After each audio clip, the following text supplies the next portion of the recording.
들쑤셔놨다가 다 봉합했다. 이게 제일 정확한 워딩인 것 같고요. 단 여기서 중요한 학습을 많은 사람들이 했다고 생각을 합니다. 아, 이런 거였구나. 다시 규제 풀리면 튀는구나. 라는 걸 많은 사람이 보게 된 거예요.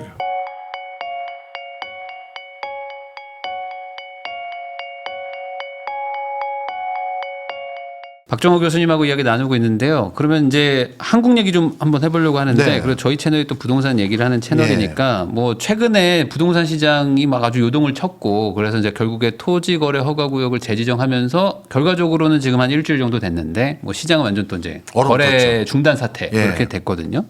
이게 올해 어떤 이 시장의 움직임, 뭐 전반적으로 뭐 어떻게 보십니까?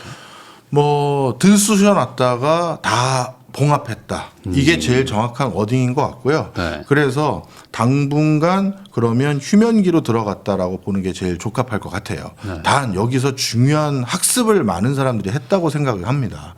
이게 좋은 학습인지 나쁜 학습인지 모르겠어요. 아, 이런 거였구나. 다시 규제 풀리면 튀는구나. 라는 걸 많은 사람이 보게 된 거예요. 네. 그러면 뭐 예를 들어서 저는 뭐 정치적인 견해는 없습니다. 그냥 시장을 전망해 드리는 입장에서 말씀을 드리는 건데, 한쪽 정당이 영구 집권하는 건 아니잖아요. 네. 그러면 정당이 바뀔 때는 토지거래 허가제에 대한 입장이 달라질 수도 있고, 아니면 정당은 안 바뀌더라도 뭔가 국민들에게 저를 뽑아주십시오라는 설득 카드 중에 하나로, 그게 집토끼든 산토끼든 간에 저쪽 지역에 혜택 받을 수 있는 사람들에게도 좀 뭔가 유인책을 드려야 날 뽑아주지 않겠어라는 생각 때문에 저는 토호제를 풀 생각입니다라는 누군가가 공약을 들고 나올 그 시점이 언젠간 또 있을 수 있잖아요. 네. 그렇게 됐을 때 이 동네의 집값이 어떻게 될 수 있겠구나를 본 것 같아요. 그래서 지금은 팔려는 생각도 없죠. 왜? 나중에 뛸 건데. 그러니까 이게 또 애매해져 버렸어요. 네. 그래서 내가 그 가격에 왜 팔죠? 됐어요? 이렇게 됐고, 사겠다는 사람들은 이게 토호제가 그래도 묶여버리니까 살 수 있는 버퍼가 좀 줄어드는 건 사실이니까, 그래서 좀 소강 상태가 돼버렸고, 뭐 이런 상황이라고 봅니다. 근데 과거에도 보면은 이제 이렇게 지정을 하게 되면은 이제 거래가 좀 확 죽고, 그다음에 이제 뭐 천천히 이제 뭐 가게 되는데, 뭐 이번에는 뭐 워낙 좀 이렇게 셌기 때문에 어쩔 수 없이 이렇게 좀 재지정을 했다, 이런 좀 그런 논리였는데, 네. 이 예상보다 좀 너무 많이 막 가파르게 막 이렇게 올라간 것도 좀 있었거든요. 예. 뭐 한 일주일 만에 막 갑자기 막 몇 억씩 막 호가가 올라가 버리니까, 네. 이게 결국에 이제 눌려있던 수요들이 워낙 많았다, 이렇게 그렇죠. 해석하는 분들도 있거든요. 저도 그렇게 봅니다. 그러면 이게 결국에 재지정했다고 해서 뭐 이게 수요가 없어지는 건 아니잖아요. 맞습니다. 사실 이런 표현을 드리고 싶어요. 아니, 강남 집값이 이렇게 비싸졌는데, 그리고 경기가 이렇게 안 좋은데 그걸 도대체 누가 무슨 돈으로 산다는 겁니까? 이번에 오르는 거 보고 이해가 안 갑니다. 뭐 영끌족들이 또 정신 못 차리는 건가요? 이렇게 얘기하실 수도 있을 것 같은데요. 근데 이게 참 불편한 진실이, 우리 사회에도 정확한 경제를 표현하는 워딩이 경기가 안 좋다가 아니라 양극화잖아요. 네. 어느 쪽은 경기가 더 좋아지는 쪽도 많아요. 그러니까 연간 내가 쓰는, 아무리 잘 쓰고 펑펑 써도 돈이 더 모인다는 사람도 불편한 진실이지만 있거든요. 네. 근데 그분들 중에선 이런 의사결정이 있어요. 예를 들어 보겠습니다. 한 달에, 1년에 내가 아주 맛집으로 유명해진 식당을 운영하고 있어요. 네. 이제 소문이 완전히 났어요. 그래서 종업원 인건비 다 주고, 임대료 다 주고, 식자재 비용 다 주고, 실제 내 월급으로 내가 책정했던 돈 다 받아간 다음에도 남는 돈이 4억씩 쌓여요. 순현금이. 네. 정말 장사가 잘 돼서. 그런데 이분은 그럼 이렇게 밤늦게까지 일하고 아침 일찍 나와서 일해서 이 4억씩 쌓이는 돈으로 원하는 것 중에 하나가 그냥 편하게 살고 좋은 데 사는 게 사람의 꿈이잖아요. 네. 근데 가만히 봤더니 내가 강남에 좋은 상급지로 가려면 4억씩이니까 한 10년 더 일해야 되는데 그 사이에 가격이 자꾸 올라요. 그럼 뭐야, 저 왜 또 오르는 거야? 10년 뒤면 살려고 그랬는데 13년이 돼버렸네. 뭐 이렇게 되잖아요. 근데 제일 좋은 게 갭 투자죠. 그게 꼭 나쁘다는 게 아니라, 투기가 아니라 내가 거기서 살 건데요. 지금은 돈이 없고요. 일단 등기를 내 거로 쳐놓고 그 사이에 모자란 돈은 전세 자금을 껴서 산 거죠. 그러면 앞으로 그 집값의 상승분은 내 거고, 내가 갚아야 되는 건 전세금만 갚아주면 되는 거잖아요. 그렇죠. 이제 뭐 어찌 보면 확정이 딱 되는 거죠. 확정이 된 거잖아요. 나머지 오르는 상승분은 내 거가 되는 거지. 내가 그걸 돈을 더 낼 필요는 없는 거니까. 네. 자, 바로 그 수요가 또 굉장히 많아요. 그게 얼마나 많으냐 했었을 때 우리나라 금감원하고 한국은행하고 통계청이 금융복지조사 같은 걸 합니다. 네. 여기에 순금융자산이 10억 원 이상 보유하고 있는 분이 우리나라 전체 한 40만 명 정도 돼요. 네. 네, 다 합치면 강남 3구의 아파트 다 합치면 38만 채거든요. 네. 그러면 순금융자산 10억 원 이상이라고 하면 딱 10억 원이 아니라 그분들 중에는 20억 넣는 사람도 있고 30억 넣는 사람도 있고 40억 넣는 사람도 있는 거잖아요. 그러면 단순 계산해서 강남 3구의 아파트가 38만 채, 40만 채 되고 그 10억 이상 현금 그냥 은행에 넣어놓은 사람 순내자산으로 그 숫자도 거의 만만하다면 지금 한 채씩 더 살 수 있는 잠정 수요가 있다라는 거죠. 그러다 보니까 아직은 오해하시면 안 돼요. 강남 집값을 잡을 수 있는 그러니까 그 구매를 할 수 있는 사람이 이제 많이 줄었다. 저는 그 부분에서는 좀 동의하기는 어려워요. 사실 강남해서 그렇지 그걸 개수를 치면 정말 작거든요. 그렇죠. 그 뭐 1%가 채 안 되는 정도의 뭐 그런 느낌의 집들인데 그게 사실 수요가 없기는 좀 쉽지 않으니까. 그리고 교수님은 또 여의도 맨션 채널 운영하고 계셔서 네. 관련이 있진 않지만 여쭤보겠습니다. 네. 어쨌든 여의도에도 거주도 하고 계시고 예. 제가 개인적으로 궁금한 거는 여의도는 어쨌든 좀 재건축해야 되고 하잖아요. 예. 여의도 주민들의 요즘의 어떤 분위기 이런 것도 한번 얘기해 주시면 좋을 것 같거든요. 왜냐하면 거기가 토어제에 이상하게 또 혜택을 받은 게 좀 된 것 같기도 하거든요. 예. 또 눌려 있었는데 또 너무 많이 대규모 지정하니까 또 약간 여의도도 약간 혜택 받은 것 같은 느낌이 네. 들고. 설명 좀 드릴게요. 이게 동네 아주머니들하고 아저씨들한테 혼날 것 같은데 네. 저희 동네는요. 네. 맨날 싸워요. 그 오래 거주하신 할머니들끼리. 저 할머니 때문에 우리가 아직 재건축을 못하고 있어 하면서 맨날 싸우는 그 문화가 이제는 아예 컬처가 돼버렸어요. 진짜 네. 문화가 돼버렸어요. 그러니까. 네, 그래서 그런 상황이 계속 이어지고 있고 네. 오래 버텼던 분들이라서 그런지 조급증이 없으시네요. 그러게. 네. 어떻게 보면 강남은 좀 발빠르게 움직이시는 분들이 많잖아요. 빨리 조합하고 어떻게 해서 야 상가 쪽에는 얼마 주고 빨리 올립시다 이게 하는데 여기는 그 할머니들과 할아버지들의 그 서로 네 잘못이다 내 잘못이다 요거가 오히려 훈훈한 그냥 모습이에요. 훈훈하게 좋게 표현해 좋게 주셨는데. 보려고 합니다. 그래요. 그러면 이제 대부분 느긋하신 것 같긴 해요. 느긋하세요. 그리고 이분들은 어떻게 보면 시범 아파트 작저 그다음에 뭐 또 뭐예요 저기 뭐 그 근처에 네. 여러 그 삼익 아파트 이런 아파트 살고 계신 분들의 마인드가 나이 드신 분들은 여기서 마무리해도 괜찮다는 생각이세요. 나이 오래된 아파트지만 여의도 특유의 그 터줏대감들로 네. 난 괜찮아예요. 오히려 거기에 관심 있는 건 자녀분들이 그렇죠. 그러다 보니 급하게 생각 안 하는 팔고 것 같아요. 가자 뭐 이런 얘기 막 하시잖아요.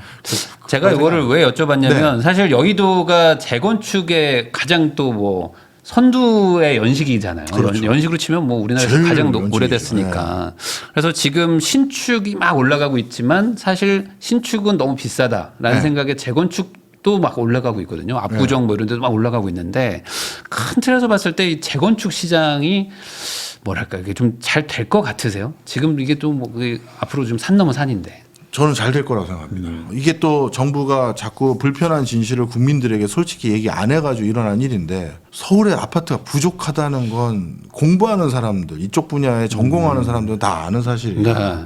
그런데 그동안 이 부동산 하나 가지고 있다가 이걸로 팔자 고쳤다 이 소리 듣게 만들지 말자. 그것도 중요한 얘기죠. 제가 그건 네. 잘못했다는 건 아니지만 그러다 보니까 초과이익 환수제 등을 비롯해서 재건축을 서둘 만한 유인들이 많이 제거됐잖아요. 그러다 보니 진짜 공급이 잘 안 돼요. 공급이 잘 안 되면 분명한 것은 그만큼 남은 집값의 가격이 오를 가능성이 높아요. 네. 그래서 이런 부분에 대해서 한 번쯤은 전향적인 어떤 접근이 일어날 것 같아요.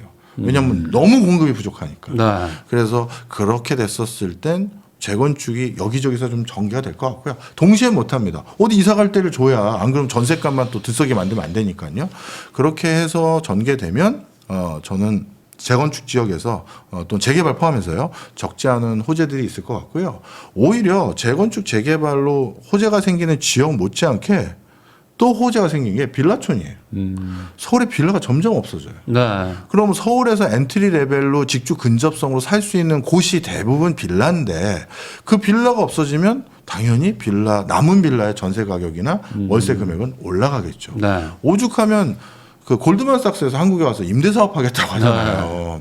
그만큼 이게 다 맞물려 있어요. 그래서 이번에 재건축 재개발을 할 때 너무 그냥 뭐랄까요? 특정 소득 이상 계층들을 위한 것만 하지 마시고 이제는 빌라도 없어지면서 자꾸 재개발이 돼서 그게 되는 거니 소셜 믹스 더불어 같이 살 수 있는 걸로 대안을 찾아주시는 게 낫지 초과이익 환수 이걸로만 가지 않았으면 좋겠다. 저는 괜히 그런 생각을 갖고 있습니다.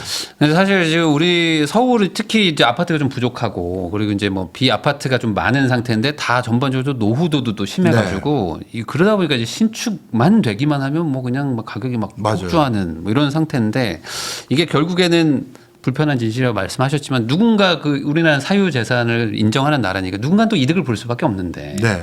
이거를 이제 막자고 하니 이제 전체적으로 공급이 안 되고 네. 그래서 결국에 문제가 해결은 안 되고 그냥 뒤로 밀리는 네. 그게 지금 계속 반복되고 있는 것 같긴 하거든요. 예. 그렇지만 결국에 이게 언젠간 또 개발은 해야 되는 거라면 이번에 한번 좀 그래도 공급이 너무 부족하니까 한번 할 수도 있다.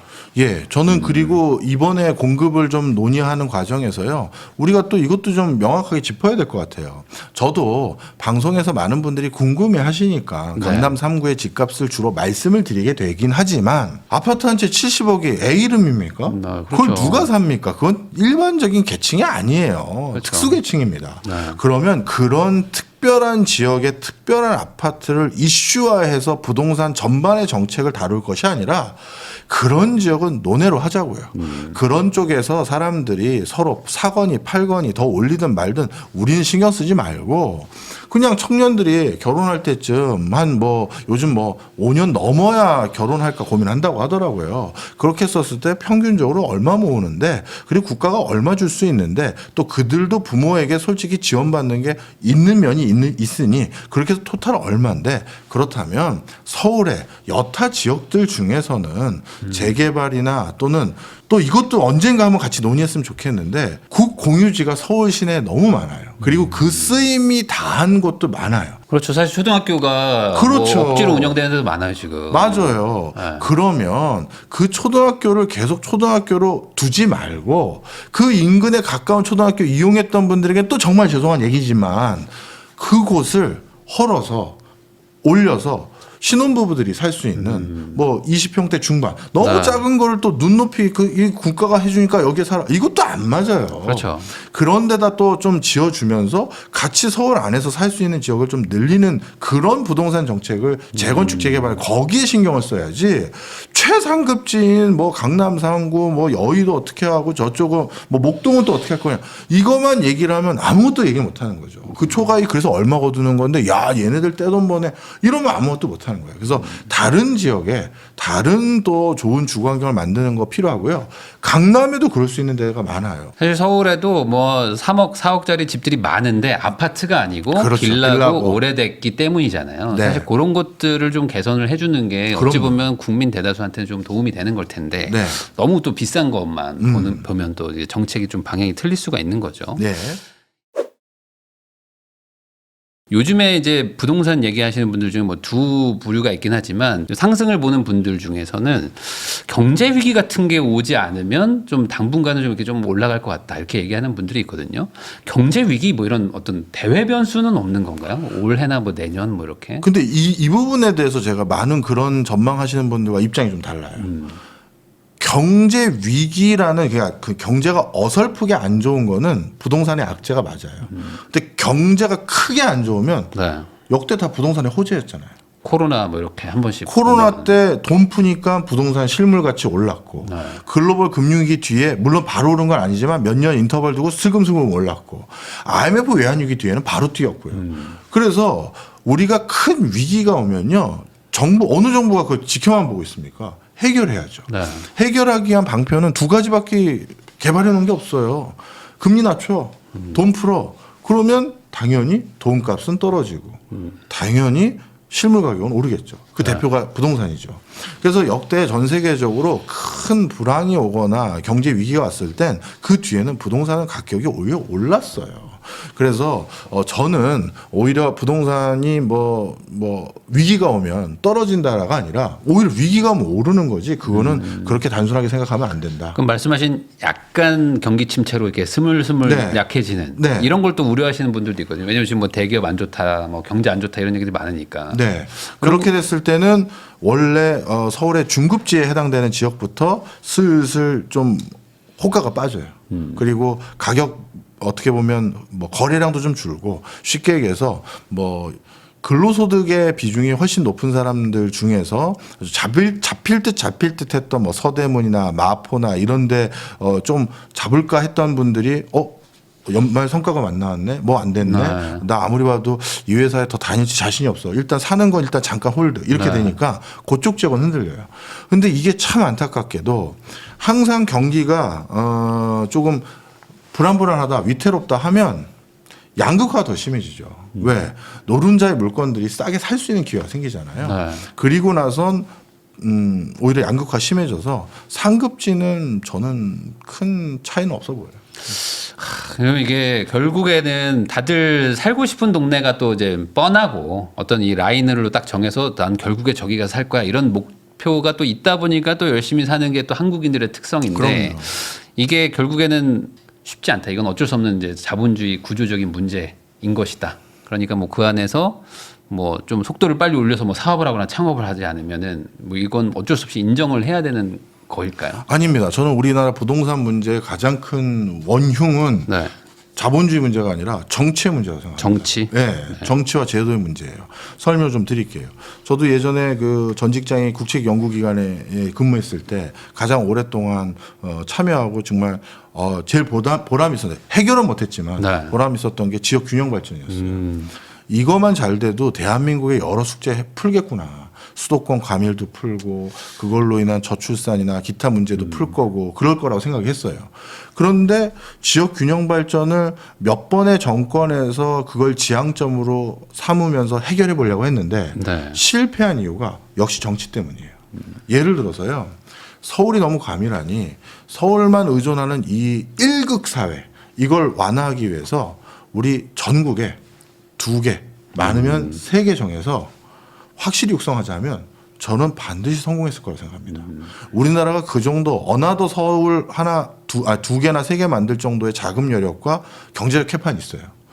그래서 예를 들어서 뭐 어디로 할까요? 뭐 부산이 제일 머니까. 네, 뭐 예를 부산 들어. 하나 하고 네. 뭐 그다음 광주라고 하겠습니다. 네. 한쪽 해서 이렇게 했으면 그러면 그 2곳을 서울보다 더 좋거나 서울과 맞먹는 수준의 그 메가 도시로 만들 수 있어.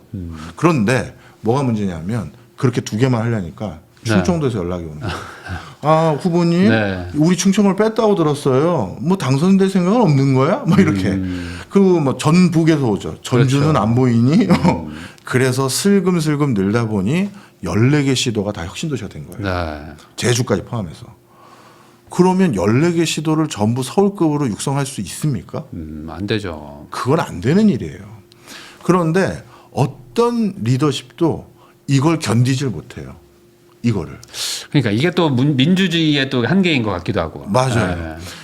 내가 욕을 다 먹더라도 뭐 예를 들어서 나한테 침을 뱉어요. 네. 그래서 난 하여튼 2개만 해서 확실히 끝내겠습니다. 네. 라고 하는데 또 이것도 또 잘 안 될 가능성이 있는 게 그 사람은 2-3개만을 선정해서 하려고 해도 정권 바뀌면 또 다시 전에 했던 없어지고. 대통령 업적을 누가 더 북돋아 줍니까?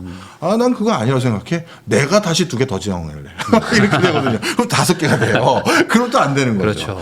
자, 그래서 그게 하나 있고요. 그래서 정치적인 리더십으로 이 불편한 진실과 솔직하게 국민과 토킹 어바웃하고 소외됐던 지역에 대해서는 죄송합니다.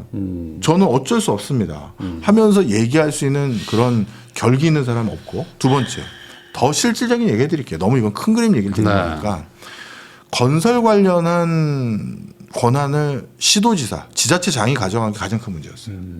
이것도 설명을 드리면 어느 지자체장이 우리 도시는 영세민과 서민들의 보금자리가 될 수 있는 따뜻한 도시를 육성하겠습니다라고 누가 얘기하겠어요. 그렇죠. 차상위 소득계층들 다 오십시오. 제가 보살펴 드리겠습니다라고 누가 하겠어요. 대부분 명품 도시 만들어서 중산층 사는 그렇죠. 도시 만들어서 저희가 반드시 이 도시 명품 도시 만들겠습니다. 왜? 다 제2의 판교를 만든다. 그렇죠. 그래야 집값 오르고 소득 수준, 학력 수준 높은 사람들 밀려 들어와서 이 동네 좋은 동네다는 브랜드 생기잖아요. 네. 그러면 모든 시도지사가 그걸 지향하면 원래 그 서울에 있었던 또는 서울 근교에 있었던 약간 적은 비용으로 거주할 수 있는 빌라촌이나 열악한 주거 지역은 다 없어지는 거잖아요. 점점. 네. 그러면 엔트리 레벨에서 서울 근처에서 직장 처음 구해서 사회생활 시작해 보려고요. 근데 전 돈이 없어서 빌라에서 먼저 살고 있어요. 반지하에서 시작했습니다 하는 사람들이 살 곳이 점점 없어지고 그 자리에 지어지는 아파트는 나 같은 사람은 언감생심이고 다 10억 이상 얼마 있는 중산층 이상의 사람들만 네. 손에 잡히니 이 사람들은 점점 외곽으로 밀려서 제가 오늘 촬영 전에 네. 갔던 곳 중에 하나가 구로 디지털 단지 쪽이었어요. 거기 자주 가는 회사가 하나 있거든요. 교육회사인데 거기 근무하시는 젊은 직원들을 보면 저랑 한번 늦게까지 촬영을 했어요. 그래서 죄송합니다. 그랬는데 그분들이 얼굴이 좀 안 좋아요. 낯빛이. 그래서 차 아직 끊길 시간 아닌데 저는 지하철 생각한 거죠. 네. 봤더니 한 분은 안성, 한 분은 평택인데 가장 외곽. 네. 그래서 대중교통으로는 안 되고 안 되고. 지금은 택시를 타야 되는데 회사에서 지원하는 금액은 넘어섰고 이런 상황이에요. 그래서 시도지사들에게 재건축, 재개발과 건설 관련한 권한을 주다 보니 이런 사람들이 거주할 수 있는 여지는 표의식해서 안 만드는 거예요. 점점 외곽으로 빠지는 거죠. 그러니까 전 세계에서 출퇴근 시간이 가장 긴 나라 이렇게 되는 거예요. 어찌 보면 이게 또 집중을 할 건 하고 또 어쩔 수 없는 또 희생은 또 다른 걸로 보상을 하고 이러면서 좀 이렇게 좀 뭐랄까 좀 정리를 해야 되는데 교통 정리를 해야 되는데 그게 안 됐다. 그렇죠. 그래서 더 정확히 말하면 시도지사가 가지고 있는 건설과 관련된 도시 정비에 대한 권한을 중앙정부가 가져가야 돼요. 그래서 야, 그 될까요? 쉽지 않죠. 지금 왜냐하면 와서? 시도지사가 가지고 있는 가장 막강한 그러니까. 이권 사업이잖아요. 그게 가장 큰 건데. 가장 큰 이권 사업이죠. 네. 근데 그걸 줬기 때문에 이 지경이 된 거예요. 그걸 중앙정부가 가져가면 어떤 일이 생길 수 있냐면 시도지사와 시민이 같은 편이 되는 거예요.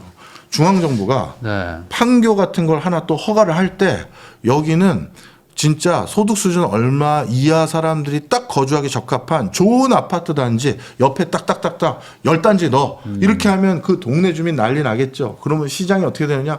저랑 같이 국회로 갑시다 하고 시장이 같이 시민들하고 와서 피켓팅하면서 국토부 물러가라 뭐 기재부 물러가라 네. 뭐 대통령 사과해라 네. 이렇게 되거든요. 네.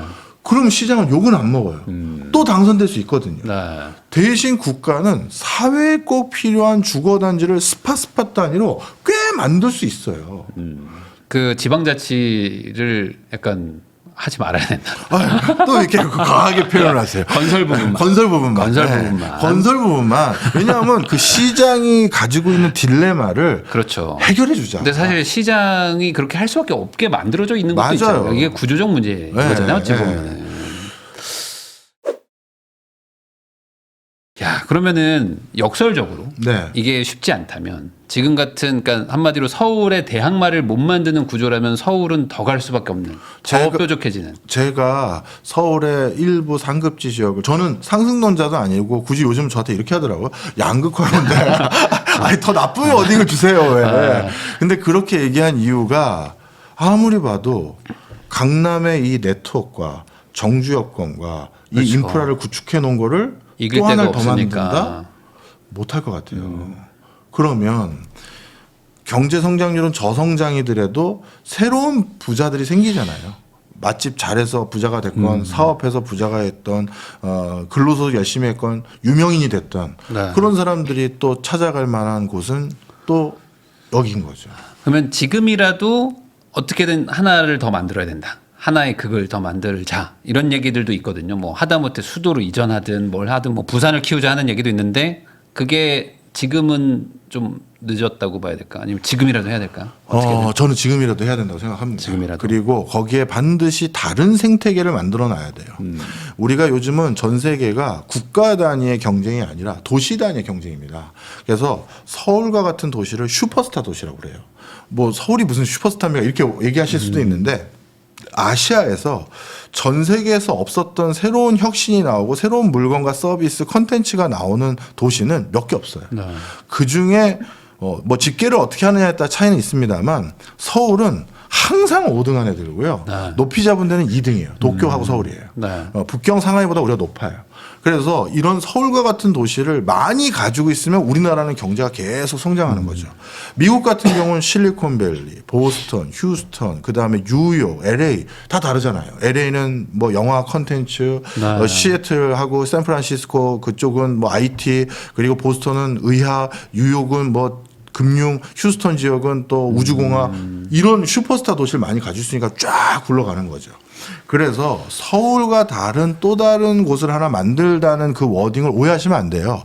그냥 집값 비싼 곳을 하나 더 만들어서 여기 집값 훅 올라가는 걸 좀 누르자 이런 단순한 생각이 아니라 서울과는 전혀 다른 지향점을 향해 달려가는 산업 철학, 가치 판단의 지향점을 가지고 있는 이런 곳을 만들어서 서울의 경쟁력이 쇠퇴해도 이 엔진으로 국가가 또 갈 수 있게끔. 예전에는 부울경이 서울 같은 역할은 아니지만 다른 생태계였잖아요. 거기. 그렇죠. 뭐 부산대 나와서 거기서 있고 네, 막 이렇게 맞아요. 하셨잖아요. 네. 그리고 거기는 전 조선 쪽에서 일하고요, 석유학 쪽에서 일하고 네. 서울에 없는 생태계가 있었어요. 바로 그런 생태계를 지금 미래 지향적인 컨셉으로 하나 또 만들어야 됩니다. 네. 지금이라도 그렇게 해야지만 역설적으로 서울의 어떤 이런 뭐 문제부터 사실 그 아까 말씀하신 뭐 저출산이라든지 뭐 이런 것들이 어찌 보면 이런 일극화 때문에 네. 일어난 것 같기도 해서 네. 이 본질 자체를 해결하는 게 가장 중요하고 네. 그러려면은 지자체를 없애야 된다. 자, 그리고 하나만 더 할까요? 네. 그 또 하나의 어나더 서울이 사실 성공하려면 네. 경기도 어디여야 될 가능성이 높아요. 경기도예요? 네. 아, 거기가 될까요? 너무 가까운 거 아니에요? 그래도 성공 가능성이 성공 가능성. 네, 경기도에서 좀 바로 바짝 붙어 있는 데는 말고 판교를 제2의 서울로 한 다음에 이건 서울만 커지죠. 세종인가요? 대전, 세종? 대전 세종보다는 좀 위쪽으로. 조금 더 위. 네. 평택. 뭐 천안. 그쪽일 수도 있고 그 진짜 정도. 평택일 수도 있고 용인일 수도 있고 이 정도를 했을 때 훨씬 성공 가능성이 높을 거예요. 너무 멀리 가는 거는 아예 시작조차 안 된다. 네, 이제는 정말 쉽지가 않을 겁니다. 그러니까 서울 근교에 우선 이극을 하나 만들어 놓고 거기서 또 이제 네, 키워나가는 전략 정도로 네. 하지 않으면 이건 이제 현실적인 얘기를 해주신 네. 거예요. 그만큼 지금 1극으로 지금 서울 집중화가 너무 심해진 게 또 현실이기 때문에 이걸 어떻게든 좀 해결을 해야 되고 결국에는 우리 국민들이 이거에 대해서 좀 동의를 해서 또 정치에 또 요구를 해야지만 바뀔 거라고 또 생각이 듭니다. 지금까지 박정호 교수님 모시고 다양한 뭐 국제 정세 이야기부터 우리나라 경제 또 그리고 부동산은 또 어떻게 되는지 이야기 나눠봤고요. 오늘 얘기를 좀 잘 참고하셔가지고 앞으로 이제 투자하시는데 그리고 우리가 사는데 많이 반영하셨으면 좋겠습니다. 귀한 시간 내주셔서 시청해주신 거 다시 한번 감사하다는 말씀 전하면서 저도 교수님하고 인사 나누겠습니다. 오늘 나와주셔서 감사드립니다. 고맙습니다.